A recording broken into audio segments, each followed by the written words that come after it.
স্বাগত আজকের বাংলাদেশে। আপনাদের সঙ্গে আছে আমি খালেদ মুহিউদ্দিন। সাংবিধানিক ধারাবাহিকতা রক্ষায় জোর দিয়ে বিএনপিহীন নির্বাচন করে এবার ক্ষমতায় এসেছে আওয়ামী লীগ।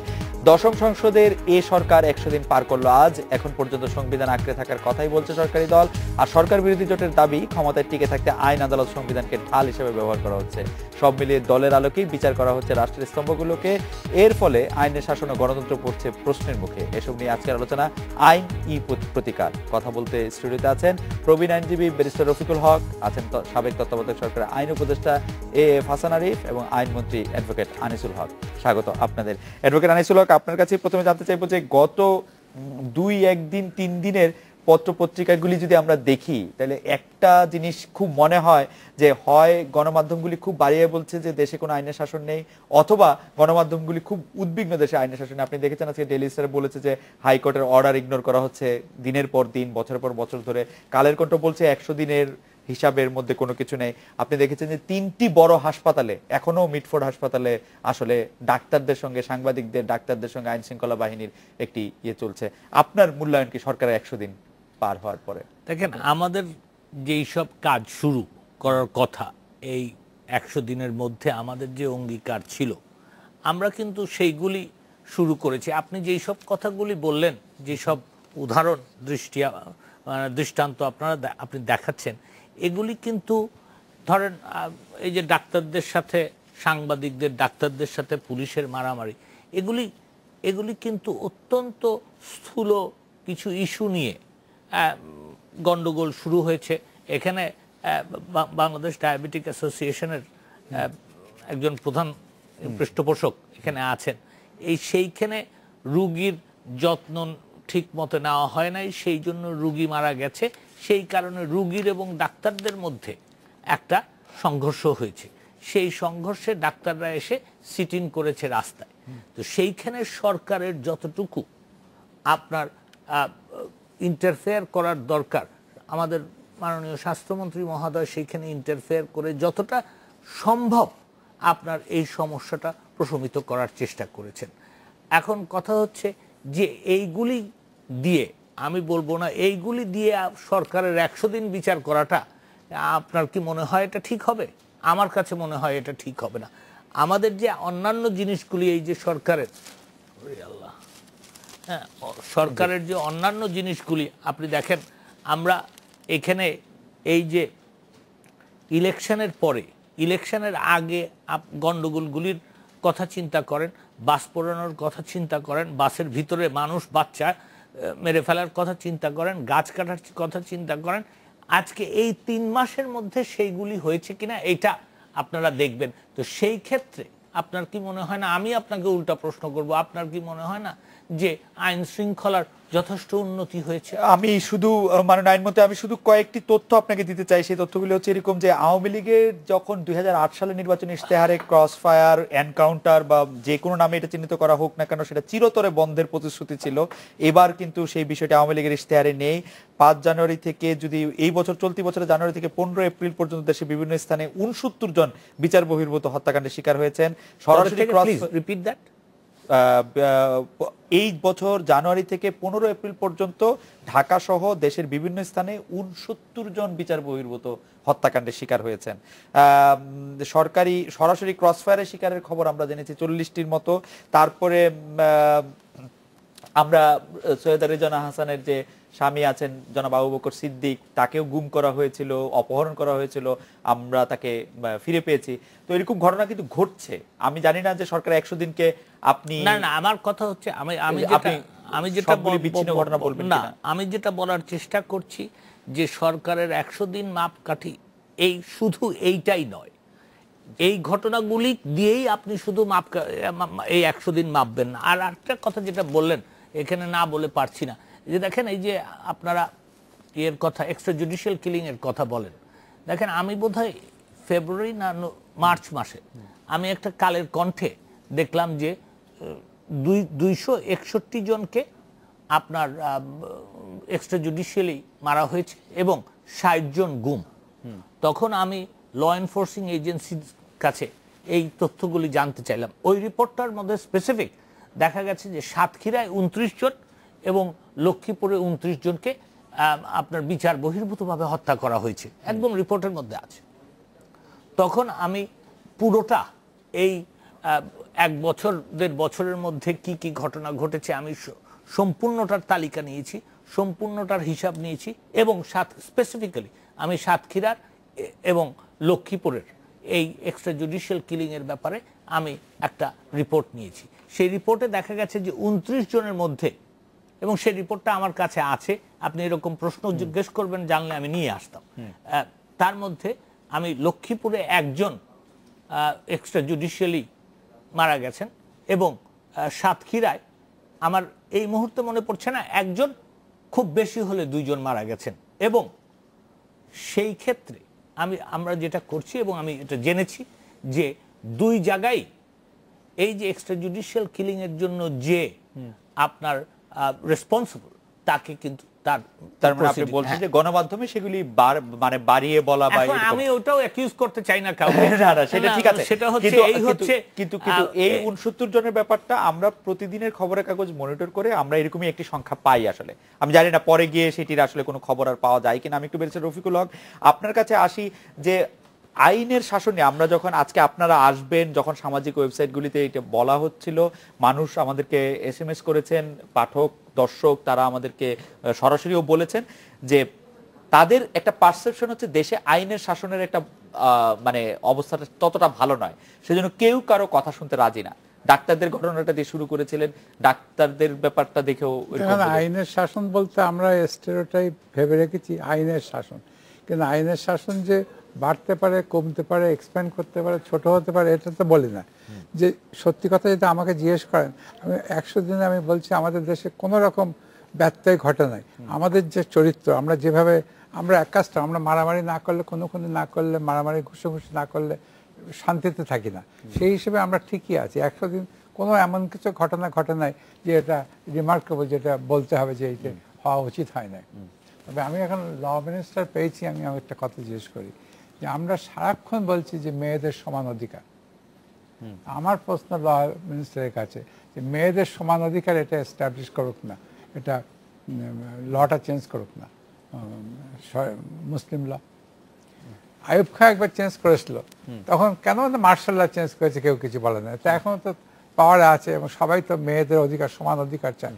সমান অধিকার মেয়েদের একটা ল চেঞ্জ করুক না। আমি বর্তমান প্রধানমন্ত্রীর কথা বলছি, ওনার সঙ্গে আই ওয়াজ প্রেজেন্ট, আমিও বেঁচে আছি, উনিও বেঁচে আছেন। একটা ঘটনা, ওনার ঘরে ওনার এক বান্ধবী আসলেন, এসে এইরকম কি 2 মেয়ে আছে, যা এরা ভাই অত্যাচার করছে, তাহলে আসেন। তখন উনি বলেছিলেন, আমি ক্লিয়ারলি মনে আছে যে আমি ক্ষমতায় আসি, তখন she was about to take oath, যে তাহলে মেয়েরা যাতে মেয়ে আছে সমান অধিকার না হোক, তারা যাতে উইল করতে পারে, এইটা আমি ইন্ট্রোডিউস করবো। উইল করতে পারে যাতে, কারণ এখন তো আমাদের উইল করার রেস্ট্রিকশন আছে, তো 1/3 উইল করতে পারে, যাদের শুধু মেয়ে আছে তারা যাতে উইল করতে পারে, এইটুকু আমি ইন্ট্রোডিউস করবো।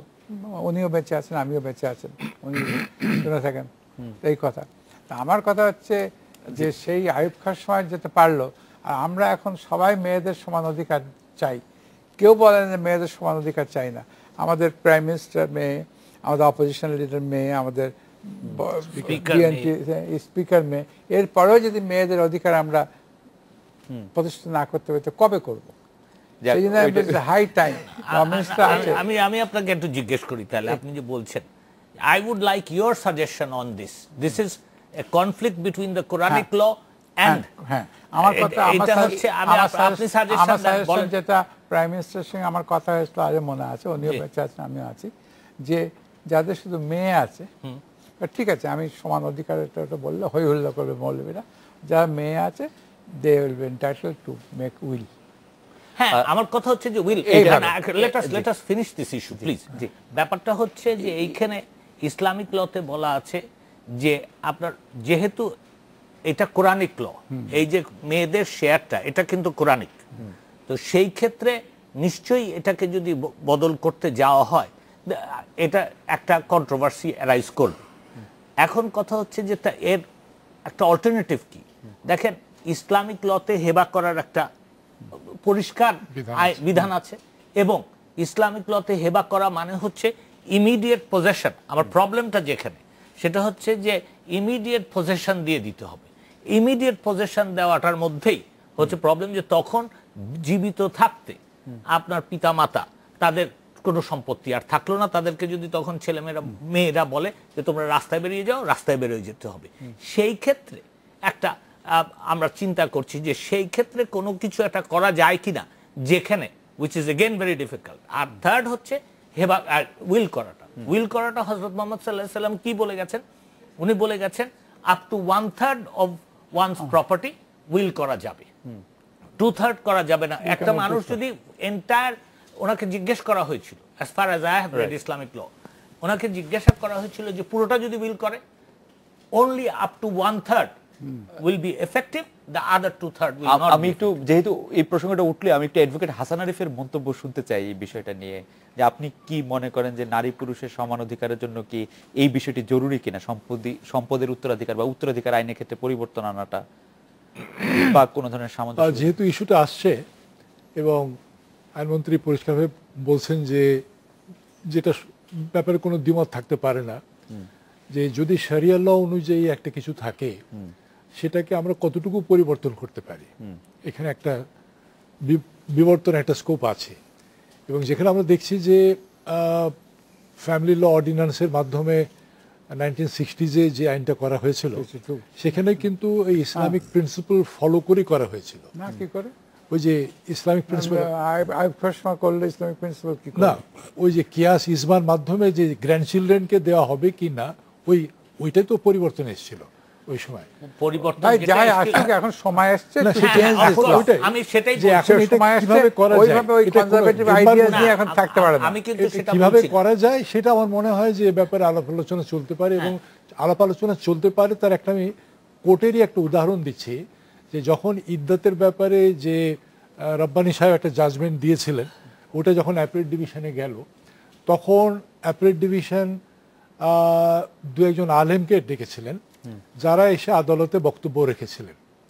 তো অনেকেরই ধারণা ছিল যে আলেমরা এসে ভালো করে বাংলায় বলতে পারে না, তারা কি বক্তব্য রাখবে। কিন্তু আমরা সকলেই খুব আশ্চর্য হয়েছিলাম যে খুব প্রাঞ্জল বাংলা ভাষায় সুন্দরভাবে তারা গুছিয়ে খুব সুন্দর করে বলেছিলেন, যে ভাগটা করে দিয়েছিলেন, যে যেটা কোরআনিক সেখানে হাত দেওয়ার কোনো উপায় নেই, কিন্তু ওইটাকেই যে অন্য কোনোভাবে কম্পেনসেট করা যাবে না তা নয়, এবং সেইটার ব্যাপারে উনি বলেছেন। আমি যেটা মনে করি, তো সেক্ষেত্রে এখানে আচ্ছা, একটা কথা বলে, হিবা বলতে সম্পূর্ণ হ্যান্ডওভার ডেলিভারি করতে হবে। আমি কিন্তু এখানে আসছিলাম, মা বাপের কিছু থাকবে না, কিন্তু প্রিভি কাউন্সিলের ডিসিশন আছে, আমি যে মা বাপ তার ভরণ পোষণের জন্য রাখতে পারে। সেইখানেই প্রিভি কাউন্সিল ডিসিশন আছে। আমি সেইখানেই আসছিলাম যে আসল পথ হচ্ছে এখন এই যে সম অধিকার। ইয়েস, আমি বিশ্বাস করি যে এই ব্যাপারটা নিয়ে চিন্তা ভাবনা শুরু করা উচিত না। এই ব্যাপারটার একটা সমাধান দরকার, এবং যেই সমাধানটা সম্ভব হবে একমাত্র আমার মনে হয় হেবার মাধ্যমে। এটার অন্য কোনো মাধ্যম দিয়ে এটা সম্ভব হবে না। তার কারণ হচ্ছে কোরআনিক আইন আমরা ভাঙতে পারবো না, আর আপনার উইলের যে কথা বলা হচ্ছে সেই উইলে পর্যাপ্ত হবে, আমরা 1/3 বেশি যেতে পারবো না। আমরা একটা বিরতি নিচ্ছি, বিরতির পর আমি অ্যাডভোকেট হাসান আরিফ আপনার কাছে আবার ফিরে আসছি। যে আমি 100 দিনের প্রসঙ্গে কথা বলছিলাম, আপনার কাছে জানতে চাইবো যে ব্রিটিশ হাই কমিশনার রবার্ট গিবসনের একটা উদ্ধৃতি আছে আজকে কালকে অনেকটা এরকম, যে জবাবদিহিমূলক গণতন্ত্র প্রতিষ্ঠায় বিরোধী দল অত্যন্ত জরুরি। বর্তমানে বিরোধী দল আসলে কতটা সক্রিয়, বা বিরোধী দল আসলে কারা, সেইটা যদি এই গণতন্ত্রের হিসাবে যদি আপনি একটু আমাদের একটু বিশ্লেষণ করেন। আমরা একটা বিরতি নিয়ে ফিরছি আপনার কাছে।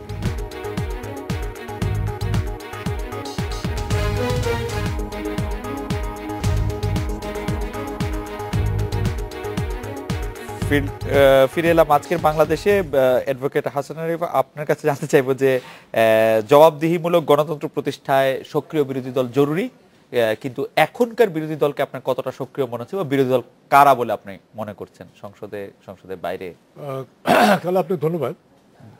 এর আগে আপনি বলছিলেন যে মানে এই প্রশ্নটা করার আগে, বিরতিতে যাওয়ার আগে, যে 100 দিনের সরকারের কার্যক্রমের প্রেক্ষিতে একটা প্রশ্ন করবেন। তো আমার মনে হয় যে 100 দিনের সরকারের কর্মকাণ্ড কিরকম সেইটা বিচার করার জন্য ওই বিরোধী দলের চরিত্রটা কি সেটা বোধহয় খুব একটা প্রাসঙ্গিক হবে না আর কি। আচ্ছা তো এটা তো 5 বছরই থাকবে, আচ্ছা 5 বছরই থাকবে। এটা এটা আলাদা বিরোধী দল আছে নাকি? আমাদের তো ফ্রেন্ডলি বিরোধী দল, ঘরে ঘরে। তো এখন প্রশ্ন আমাদের তো বিরোধী দল সেরকম না, আমরা থাকবে না কেন? বিরোধী দল বলতে আমরা যেটা বুঝি থাকবেন। ফ্রেন্ডলি। সেই মানে সেই প্রেক্ষিতে বিরোধী দল কি আছে, তাহলে আমরা তো দেখি যেটা ঘটে গেছে সে ঘটনাগুলো পুনরাবৃত্তির আর প্রয়োজন নেই। তো সেই প্রেক্ষিতে বলা যায় যে বর্তমানে যে দলটি আছে সেই দল থেকে আবার মন্ত্রণালয় মন্ত্রিত্বও আছে। তো সেখানে তাহলে জোট সরকার হতে পারে, এটা যে একক সরকার নয়, এটা একটা জোট সরকার হতে পারে। কিন্তু জোট সরকার থাকার কারণে অন্য আর কোনো এখানে অপোজিশনে বসার মতো কেউ নেই। আমাদের ফ্রেন্ডলি অপোজিশন আছে, অপোজিশন অ্যাজ সাচ বলে কিছু নেই, very friendly opposition. We are sharing powers with everybody. আমার ওয়াইফ হচ্ছে অপোজিশনের লিডার, আমি হচ্ছি envoy, special envoy to Middle East. আমরা ঘরে ঘরে ভাগ করে নিয়েছি। এতে ভালো জিনিস আছে যে মারামারি করতে হবে, ফাটাফাটি করতে হবে, অপোজ করতে হবে সব ব্যাপারে, তা তো না। আমরা সবাই ভাগাভাগি করে বেশ বেনিফিশিয়াল ওনারশিপ সবাই ভাগ করে নিয়েছি। এটা তো তাহলে দেশের মঙ্গলের জন্য করছি। একেবারে যে গ্রামাটিক্যালি যদি বলতে হয়, রাজনীতির যে গ্রামার, যদি আমি রাজনীতি করি না, যে তাতে বিরোধী দল বলতে যেটা বোঝায় তার যে চারিত্রিক বৈশিষ্ট্য সেগুলো নেই। তখন আমি তো মন্ত্রণালয়ের অংশীদার, সুতরাং সেখানে তো আমি বিরোধী দল থাকতে পারি না। সেটা পৃথিবীর কিছু দেশে, এটা পৃথিবীর কিছু দেশের উদাহরণ নিশ্চয়ই এখন একেবারে রিসেন্ট উদাহরণ দেওয়া যেতে পারে জার্মানিতে, যে ওখানে জার্মানিতে রিসেন্টলি যেটা হয়েছে যে অস্ট্রেলিয়া যে একসঙ্গে কাজ করছে, ইসরায়েলে একসঙ্গে কাজ কয়েকবার হয়েছে, সাউথ আফ্রিকা হয়েছে, কিন্তু জার্মানিতে 2 বার, this is the second time round যে হলো।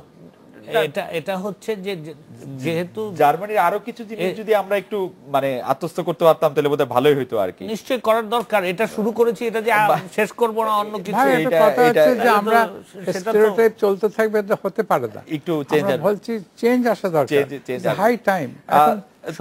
তো আমি বলি এইবার লিডার অফ দ্য অপোজিশন পার্লামেন্টে যে যখন উনি বক্তৃতা দেন on the vote of thanks, যে খুবই ভালো দিয়েছে। she has raised all the pertinent issues that needs to be addressed. এর আগের বার যখন বিএনপি পার্লামেন্টে ছিল, বিএনপির যে লিডার অফ দি অপোজিশন উনি 10 দিন গিয়েছিলেন পার্লামেন্টে, 10 days। মাননীয় প্রধানমন্ত্রী যখন বিরোধী দলের নেত্রী ছিলেন তখন তো তিনি এইভাবে কথা বলতেন না। আচ্ছা, এখন কথা হচ্ছে মানে যে ওইটা এটাকে যদি যেহেতু এটাকে চেঞ্জ করা যাবে না, না এইটা যদি ম্যাচিউর রাজনীতি হয় তাহলে আমরা আশা করবো যে আপনারাও যখন বিরোধী দলে যাবেন আপনারা এভাবেই কথা বলবেন। অফকোর্স। আচ্ছা, আমি একটু দেখি যে বেগম খালেদা জিয়া কিরকম করে কথা বলছেন। বেগম খালেদা জিয়া বলছেন, বেশি রফিকুল হকের দৃষ্টি আকর্ষণ করছে, যে আওয়ামী লীগ সরকারের শাসনামলে আইনের শাসন এতটাই ভুলুণ্ঠিত হয়েছে যে বিরোধী দলের নেতা কর্মীদের অন্যায়ভাবে মিথ্যা মামলায় জড়িত করার পর তাদের আইনি প্রতিক্রিয়ার পাওয়ার অধিকারটুকু চরমভাবে হরণ করা হয়েছে। এটি আমানুল্লাহ আমান এবং গয়েশ্বর চন্দ্র রায়কে কারাগারে পাঠানোর পরে নিয়ে মন্তব্য করেছেন। আপনি এই বিষয়টির সাথে একমত কিনা? সেটা আমাকে জেলে পাঠালেও আমার ছেলে এই কথা বলবে, সেটা কথা না। কথা হচ্ছে যে এটা নর্মাল কোর্সে আমাদের দেশে, এটা নর্মাল কোর্সে তুমি জেলে যাবে, আমি আসবো। জেল শুধু একটাই হয়নি, জেলটা এয়ার কন্ডিশন করে দিলে সবচেয়ে ভালো হতো। আর জেলটাও যেটা ভালো জেল, ওটা আমার বাড়ির কাছে। এই জেলটা ভালো নয়, এখন তো এই জেলে দেয় না, সব দেয় কাশিমপুর। কাশিমপুর খুব সুন্দর জায়গা, ভালো জায়গা, আমার বাড়ির পাশে। তাহলে আমি দুবেলা ওখান থেকে যাতায়াত করি। তো কথা হচ্ছে জেলে যাওয়া আসা, এটা আমাদের একটা প্র্যাকটিস হয়ে গেছে। আমাদের যে সরকারই আসুক, আমি যদি ভিক্টিমাইজ করতে চাই, কিছু করতে চাই, একটা অ্যান্টি কারাপশনের নোটিশ দেবো। হ্যাঁ, অ্যান্টি কারাপশনের বলেন তো আপনি, যে কারাপশনের জন্য আজ পর্যন্ত কার শাস্তি হয়েছে? এই যে অ্যান্টি কারাপশনের নোটিশ আমরা সবসময় দেই। তোমার বিরুদ্ধে আমার কিছু করার থাকলে আমি অ্যান্টি কারাপশন নোটিশ দিলাম, ওর বিরুদ্ধে থাকলে অ্যান্টি কারাপশন। কিন্তু কারাপশনের জন্য শাস্তি হয়েছে কে? একটা ল মিনিস্টার, এটা ল মিনিস্টার দুর্নীতি দমনের মামলাগুলির সাথেও জড়িত ছিলেন। আমরা শুনবো একটু অ্যাডভোকেট হাসান আরিফ কিছু যুক্ত করতে চান? আমরা মাননীয় আইনমন্ত্রীর কাছ থেকে শুনবো যে মানে এই আইনের শাসন ভুলুণ্ঠিত হয়েছে যে দাবি বিএনপি নেত্রী, সেটার সাথে তিনি একমত কিনা? এখন যেটা প্রথমে যেটা বলেছিলেন যে আমরা ওই আইনের শাসনের একটা স্ট্যাটিক মাপকাঠি, পারসেপশন একটা ধরে নিয়েছি, এবং কার পারসেপশন কি আমরা জানি না। যে আইনের শাসনের একটা মাপকাঠি আছে, ওই মাপকাঠিটা না হলে এটা হয় নষ্ট হয়ে যাচ্ছে, আর অথবা ওই মাপকাঠি সেই মাপকাঠিটা অথবা নাই। অথবা সেই মাপকাঠিটাও ওই ওঠানামা করছে। যত কমতে থাকে মাপকাঠিটাও কমতে থাকে, যে না আইনের শাসন তো আছে। আইনমন্ত্রী বলবেন যে না আইনের শাসন খুবই ভালো আছে, এই যে আমরা টেলিভিশনে টক শো করছি, এগুলো তো আইনের শাসনের লক্ষণ, ফ্রিডম অফ এক্সপ্রেশনের লক্ষণ। এতগুলো চ্যানেল আছে, আরও দেওয়া হয়েছে, এগুলো তো ফ্রিডম অফ এক্সপ্রেশনের লক্ষণ। তো এখানে বিষয়টা দেখতে হবে যে আইনের শাসন বলতে যে শুধু কয়জন জেলে গেল, কয়জন বেল পেলো কি পেলো না সেটা নয়, এটা একটা সামগ্রিক বিষয় যে আইনের শাসনটা, বা যেটাকে বলা হয় যে governance by law not by men. তাহলে সেখানে ওই যে যেহেতু ম্যানের চিন্তাধারা দৃষ্টিভঙ্গি ভিন্ন রকম হবে, 15 কোটি মানুষের 15 রকম চিন্তাধারা হবে, ঠিক আছে আইনে ঠিক করা আছে, এই কনটেক্সটে আমার এই আইনটা এইভাবে প্রয়োগ হবে। তো সেক্ষেত্রে এটা বলতেই হবে যে সবসময় এক থাকে না, যেমন এখনো সেরকম নেই। কিন্তু আমি মাননীয় আইনমন্ত্রীর কাছে জানতে চাইবো যে বিএনপি যখনই, বর্তমানেও দেখা যাচ্ছে আগের মেয়াদে আওয়ামী লীগ সরকারের যে বিএনপি যখন কোনো মাঠের কর্মসূচি ঘোষণা করে তখনই তাদের শীর্ষ বা কার্যকর্তা তাদের কেউ গ্রেফতার হচ্ছে, জামিন বাতিল হচ্ছে, এটা কাকতালীয় কিনা? এইটা ব্যাপারটা আমি এটার পরে আসছি, আপনার প্রথম প্রশ্নটার জবাব আমি দিই। দেখেন, আইনের শাসন বলতে আপনারা কি বোঝেন এটাই আমার বোঝার প্রথম দরকার। তার কারণ হচ্ছে আইনের শাসন মানে হচ্ছে যদি স্বীকৃত খুনিরা রাস্তায় বেরিয়ে থাকবে, তারা প্রেসিডেন্ট হতে পারবে, তারা লিডার অফ দ্য অপোজিশন হতে পারবে, তারা অ্যাম্বাসেডর হতে পারবে, সেই আইনের শাসন এখন নাই। আমরা আইনের শাসন সেটা বুঝি না, আমরা সেটা আইনের শাসনও না, আমরা তীব্রভাবে নিন্দা জানাই। তাই বলছি আমি, আইনের শাসন হচ্ছে যে অন্তত পক্ষে জনগণকে বিশ্বাস করতে হবে যে আমরা আইন দ্বারা প্রচলিত হচ্ছি, এবং আমাদের যদি কেউ অপরাধ করে তার শাস্তি হবে, সে যত বড়ই হোক না কেন। আইন সকলের ঊর্ধ্বে। দিস ইজ এটা কি আপনি এখন দেখছেন? দিস ইজ হোয়াট ইজ আইনের শাসন। এখন কথা হচ্ছে, আসেন কোথায় আমরা আপনার দেখছেন যে আইনের ঊর্ধ্বে কোনো মানুষ আছে? আপনি বলেন আমাকে, লেট আস পুট ইট দেয়ার। যে এখন আপনি বলবেন যে গয়েশ্বর রায় আর আমানকে জেলে নেওয়া হয়েছে, আইনের শাসন নাই। হোয়াট হ্যাজ বিন ডান?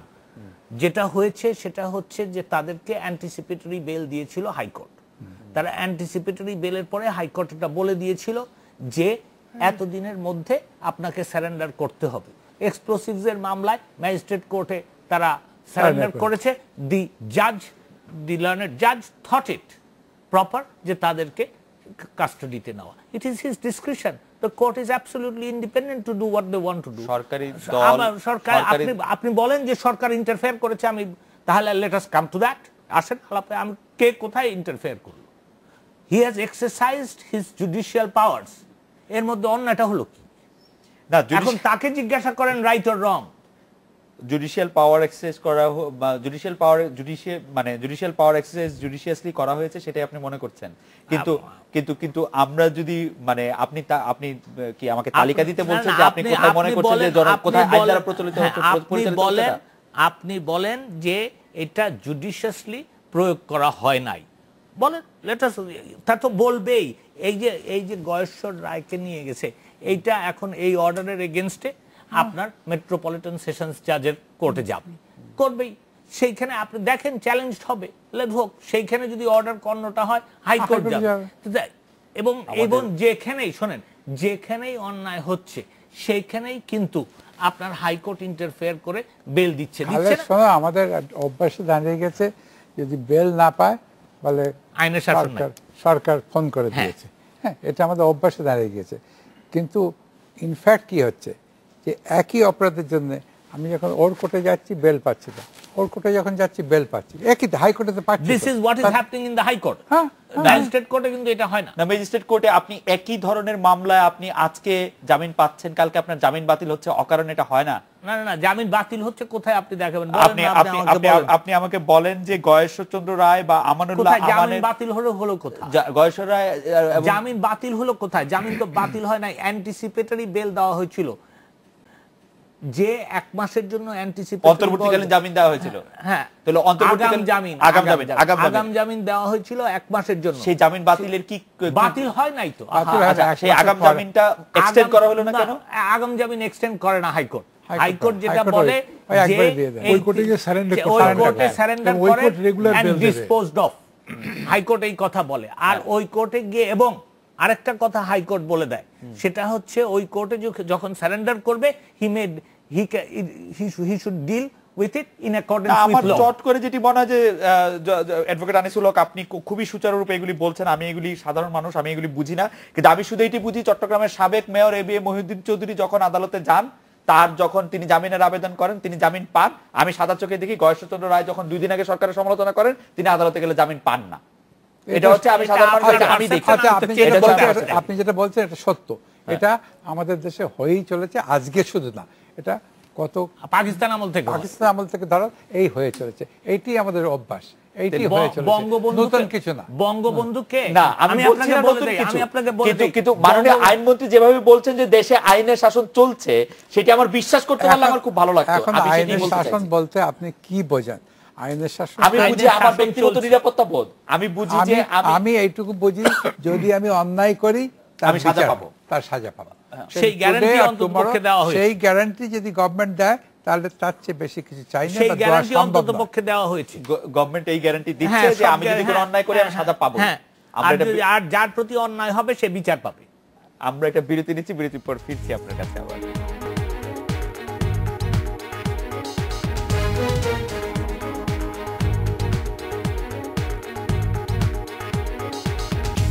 ফিরলাম আজকের বাংলাদেশে। ব্যারিস্টার রফিকুল হক, আপনার কাছে জানতে চাইবো যে আবারও প্রথম যে আলোচনাটা আমরা তুলেছিলাম যে রোগীদের জিম্মি করে চিকিৎসকরা প্রতিপক্ষকে দমন করার ক্ষেত্রে সম্প্রতি বেশি উৎসাহী উঠছেন বলে অভিযোগ করছে কেউ কেউ।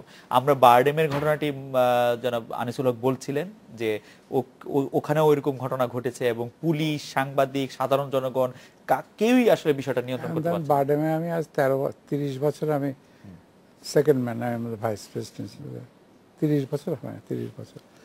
বারডেম অ্যাজ সাচ ওই রকম কিছু না, তবে ডাক্তাররা চিকিৎসার ক্ষেত্রে চিকিৎসায় কোনো অবহেলা করেছে বলে আমার মনে হয় না। এটা করেনি বা করা উচিত না। তাদের তো দে টেক ওথ, কি ওথ বলে, হিপোক্রেটিক, হ্যাঁ, সে ওথ নেওয়ার পরে ডাক্তার ক্যানট অ্যাফোর্ড রোগীর সঙ্গে খারাপ ব্যবহার করে, এবং খারাপ ব্যবহার করে বলে আমার মনে হয় না। রোগী ঠিকই থাকে, কিন্তু আমাদের এখন চরিত্র এরকম হয়ে গেছে, কিছু একটা হলেই ওই শাহবাগের সামনে বসে পড়ি।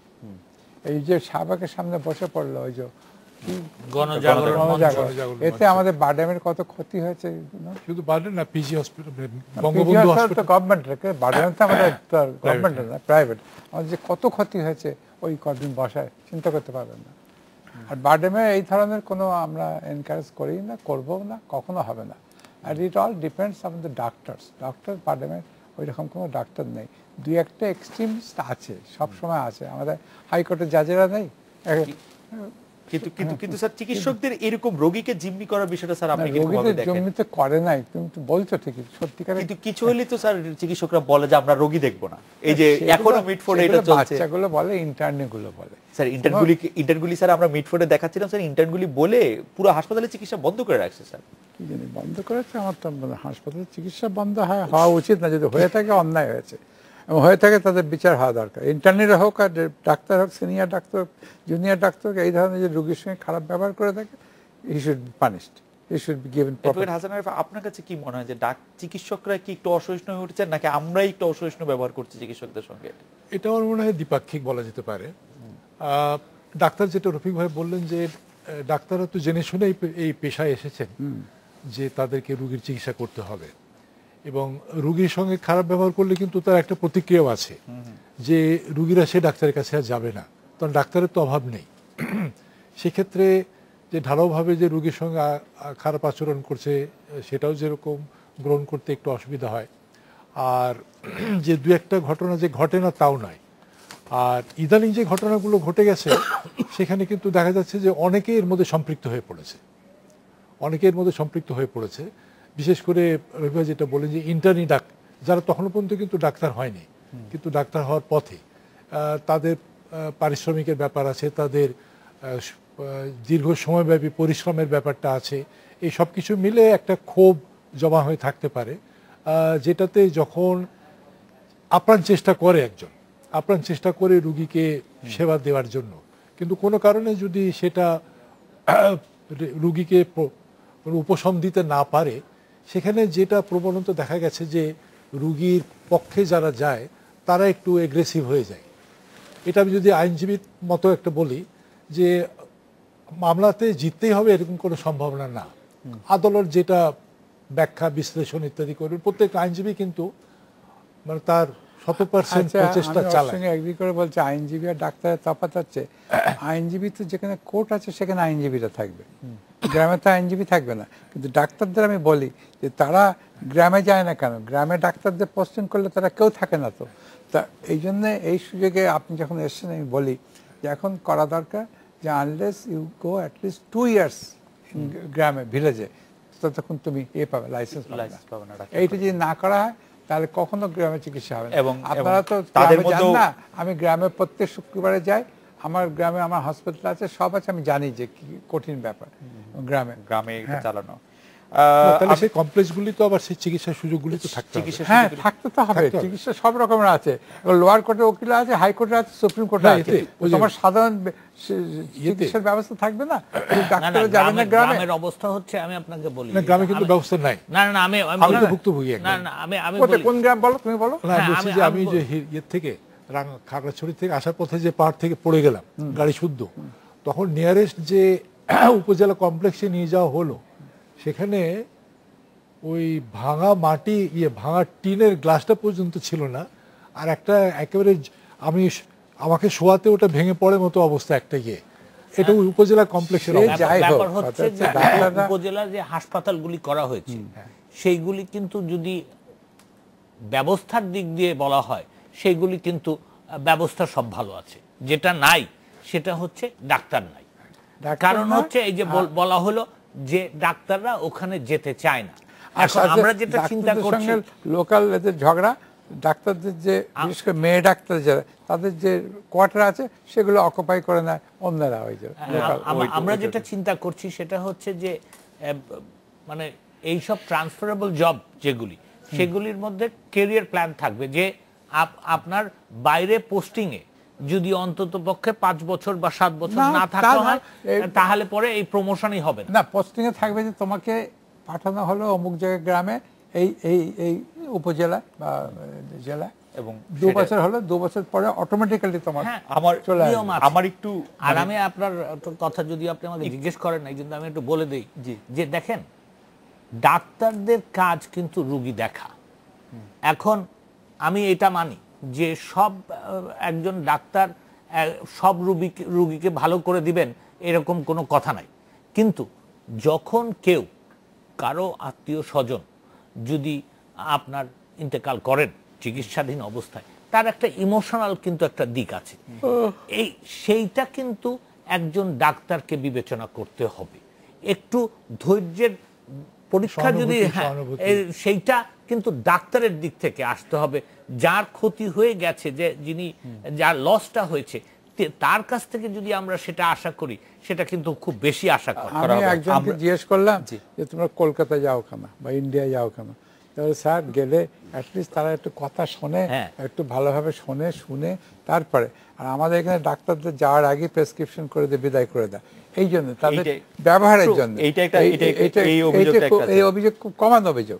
এবং আরেকটা জিনিস দেখেন, আমরা বিরতি নিয়ে আসি আনিস ভাই, আমরা একটা, আপনি এটা নিশ্চয়ই বলবেন, আমরা একটু চট করে এটা শুনবো যে 5 জানুয়ারি নির্বাচনের পরে দেশের অনেক এলাকায় উপজেলা নির্বাচনের পরপর বিশেষ করে জামাতের নেতা কর্মীরা মিষ্টি মুখে ফুল হাতে আওয়ামী লীগে যোগ দিচ্ছে। জামাত বিষয়ে আপনাদের এখনকার অবস্থান কি? নবনির্বাচিত সংসদ সদস্য বা আওয়ামী লীগের একজন একনিষ্ঠ কর্মী মন্ত্রীর কাছে আমরা এবার এটি জানতে চাইবো। আমরা একটা বিরতি নিয়ে ফিরি।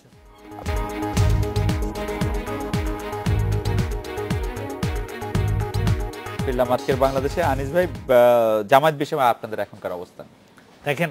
আপনি যে প্রশ্নটা করলেন, প্রথম কথা আমি বলি যে আমি যতটুকু জানি, আমার জানার পরিধির মধ্যেই বক্তব্যটা দিই, যে প্রথম দিকে জানুয়ারির 5 তারিখের 2014 সালের প্রথম দিকে সাথিয়া আর ওই বেড়া ওই দিকে বোধহয় জামাতের কিছু কর্মী আপনার আওয়ামী লীগে যোগদান করেছে, সেটা খবরের কাগজে বেরিয়েছে। সাথিয়া আর বেড়া পাবনা। তো কথা হচ্ছে যে সেই ব্যাপারে কিন্তু দলের ভিতরে প্রথম দিকে বলতে আপনি অনেক আগে বুঝাচ্ছেন? না, অনেক আগে না, আমি জানুয়ারি মাসে। জানুয়ারির কথা বলছি। না না না মাউল- আমরা কিন্তু এই যে 2 দিন আগের খবর জানি যে এটা ঈশ্বরদীর মুলাডুলি ইউনিয়ন আচ্ছা, আওয়ামী লীগ- আমি বলে নিই জি, শেষ জি, করে, জি। আমি সেটাই তো বলছি জি। যে আমি জানার পর জি। এর মধ্যে এখন কথা হচ্ছে যে দলের মধ্যে কিন্তু এটার একটা প্রতিক্রিয়া হয়েছে। সেটা হচ্ছে যে আওয়ামী লীগ কিন্তু এই জিনিসটা যে জামাতকে গ্রহণ করা পার্টিতে, এটা আওয়ামী লীগ কিন্তু আপনার নিতে ইচ্ছা তাদের পোষণ করে না, চায় না, সেটা চায় না, পরিষ্কার কথা। এখন দেখেন, এটা মানতে হবে যে রিজনাল লোকাল কিন্তু কিছু রাজনীতি আছে। সেই ক্ষেত্রে এখন এই যে পালাবদলের ব্যাপারটা, এটা যদি হয়ে থাকে, এটা হয়ে থাকতে পারে, কিন্তু বাই অ্যান্ড লার্জ আমি এইটুকু বলতে পারি যে লিডারশিপ থেকে শুরু করে আওয়ামী লীগের র্যাঙ্ক অ্যান্ড ফাইল এই জামাতকে আওয়ামী লীগে গ্রহণ করতে নারাজ। আচ্ছা, অ্যাডভোকেট হাসান আরিফ, আমরা একদম 1 মিনিট আপনার কাছে শুনবো যে আগামীকাল থেকে বিএনপি একটি লং মার্চ করতে যাচ্ছে। তার আগে বাম মোর্চা, সিপিবি, বাসদ লং মার্চ করেছে তিস্তার পানি আদায়ের দাবিতে। আপনি লং মার্চের মাধ্যমে ভারতের কাছ থেকে দাবি আদায় কতটা আশাবাদী বা আপনার পর্যবেক্ষণ কি? আমার মনে হয় এগুলো রাজনৈতিক কর্মকাণ্ডের একটা অংশ, আর জাতির সামনে তুলে ধরা যে না তাদের রাজনৈতিক অস্তিত্ব আছে বা জাতীয় যে প্রয়োজনগুলি আছে সেগুলি ব্যাপারেও তারা সচেতন। এই সবগুলি হচ্ছে লং মার্চে তারই একটি অঙ্গ। সুতরাং এই লং মার্চের মাধ্যমেই যে ভারত রাজি হয়ে যাবে তা নয়, হয়তো একটা মেসেজ দেওয়া, কিন্তু এই মেসেজ তো অনেকেও দিয়েছে। এটা আপনি কি মনে করেন? পলিটিক্যাল স্ট্যান্ড, আর কিছু না। লং মার্চে গিয়ে কি হবে? লং মার্চে হঠাৎ বিএনপি একেবারে লং মার্চে গেল পানি আনতে। পানি তো হ্যাঁ, পানি তো পানির শেয়ার নিত তো। পানি শেয়ার, হ্যাঁ, তো এটা তো কেউ অ্যাডভাইস করেছে যে এখন একদম চুপ করে আছেন, লোকে থিতিয়ে গেছে, কেউ ভাবছে যে বিএনপি উহা কিছু করছে না, কিছু একটা বলেন, তো তখন এই লং মার্চটা এখন more possibly is a political stand, nothing else. এই লং মার্চে কিছুই হবে না, তারাও জানে, আমরাও জানি, কিন্তু জেনেও একটা বলার জন্য বলা। স্যার, আমাদের দর্শকরা একটা বিষয় নিয়ে একটু মন্তব্য করছেন, আপনি যদি খুব সংক্ষেপে আমাদের একটু বলতেন যে গণজাগরণ মঞ্চ এবং হেফাজতে ইসলাম, একসময় গণজাগরণ মঞ্চ সরকারের খুব বন্ধু ছিল, হেফাজতে ইসলাম ছিল, এখন হেফাজতে ইসলাম সরকারকে বন্ধু বলছে, আর গণজাগরণ মঞ্চের ক্ষেত্রে সরকার বলছে যে তারা মানে অপ্রয়োজনীয়, তাদের দরকার ছিল না। আপনার কাছে কি মনে, সরকার কি একটু অবস্থান আদর্শ চেঞ্জ করলো কিছু? দূর বাবা, এই নিয়ে আর শুনতে ভালো লাগে না। এই দুটোই তো 5 তারিখে তো মে মাসে তো আমার বাড়ির সামনেই হলো, এই যে পড়ালো গাছপালা। আরে গাছ কাটার সঙ্গে এর কি আছে, ইসলামে কি আছে আমি বুঝলাম না। হ্যাঁ, আমার বাড়ির সামনে সমস্ত গাছ কেটে ফেলে দিল। ওই দিনে ইনসিডেন্টালি আমাদের এই জিএম ছিল, ডায়াবেটিক অ্যাসোসিয়েশন, আমি আটকে গেছিলাম, তো বাড়ি ফিরতেই পারি না, ওই সামনে সমস্ত গাছগুলো কেটে দিয়েছে। এবং আপনি আগে বললেন যে বারডেমের সামনে গণজাগরণ মঞ্চ বসে থাকাতে ওটাতে অনেক ক্ষতি হয়েছে। আপনি দুটোকেই ক্ষতিকর ডেফিনেটলি। এগুলো কি সুখকর নাকি? প্রত্যেকটি ক্ষতিকর। For the sake of politics এগুলো করছি। সত্যিকারের যে করছে, যারা করছে তারাও জানে যে এটা সুখকর না। আরেকটা কথা আমি শুধু বলে দিই, যদিও আপনি আমাকে জিজ্ঞেস করেন না এটা, কিন্তু কথা হচ্ছে যে হেফাজত বলছে যে আওয়ামী লীগ আমার বন্ধু। আওয়ামী লীগের কারো শুনেছেন যে বলতে যে হেফাজত আমার বন্ধু, শফি সাহেব আমার বন্ধু, এরকম কথা বলতে শোনেন না? আর গণজাগরণের ব্যাপারটা আমি আবার কি বললে, মন্ত্রীরা শফি সাহেবের কাছে গেছে? মন্ত্রীরা গিয়েছে তো, কোথায়? বন পরিবেশ প্রতিমন্ত্রী ছিলেন যে হাসান মাহমুদ মন্ত্রী ছিলেন, সেই তো ওই সময় গেছে। এখনের কথা, এখন উনি বন্ধু হয়েছেন, তখন শত্রু ছিলেন, এখন বন্ধু হয়ে গেছেন। কিন্তু এটা ওনার দাবি, এক পক্ষ তো দাবি করতেই পারে। আরেকটা কথা হচ্ছে গণজাগরণ মঞ্চের কথা বলে, দেখেন সরকারের দায়িত্ব হচ্ছে জনগণের নিরাপত্তা দেওয়া। সরকার এমন কোনো দাবি যদি আপনি করেন আর সরকার যদি সেটা পছন্দ করে, সেইটা যদি সমর্থন করে সরকার, তাহলে কি কোনো অন্যায় আছে? না, আমার মনে হয় কোনো অন্যায় নাই। আমরা একটু আজকে অনুষ্ঠান এখানেই শেষ করি। তার আগে অ্যাডভোকেট আনিসুল হক, অ্যাডভোকেট হাসান আরিফ, ব্যারিস্টার রফিকুল হক, আপনাদের অনেক ধন্যবাদ আজকের অনুষ্ঠানে আসার জন্য। এই ছিল আজকের বাংলাদেশে। দেখা হবে আগামীকাল এই সময়। শুভরাত্রি।